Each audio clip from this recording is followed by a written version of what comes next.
बिल्कुल तो देखें सामने चलती खड़ी है, इको चेक करो। हाँ बिल्कुल मैं गवाही देना किसान माफिया है, कहीं गलत नहीं आखा, बिल्कुल सच आखा किसान माफिया है। किसान किवें माफिया है?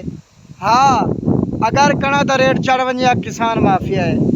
हाँ अगर घी का रेट ढाई वंजा किसान माफिया है। अगर चीनी का रेट ढाई वंजा किसान माफिया है। किसान किवें माफिया है ये तुहारे सामने वीडियो तुहारे उत्ते बिल्कुल तो देखें सामने चलती खड़ी है, इको चेक करो किसान किवें माफिया है। यार एहसास तो है को ना चाहती चोरी थी है ये जरा नुकसान थी सियाने की मिसाल सच है, टू खले ऊँ को लगते हैं किसान नाल ये हाल गुजरती पई है।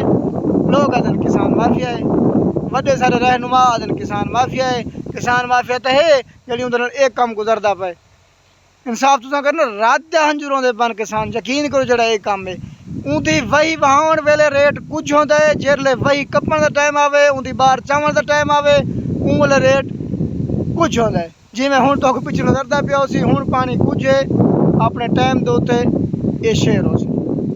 तां मेहरबानी कीती करो, मेहरबानी करो किसानां ते ये वीडियो जेह्ड़ी ना अग्गां इको टोरो भी किसानां नाल क्यों जुल्म थींदा पए।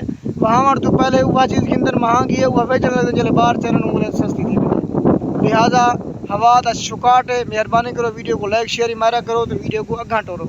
किसान माफिया नहीं, किसान गरीब है, जेड़ा गरीब हो सी या जदा नुकसान थी सी डू खले ऊँ को लग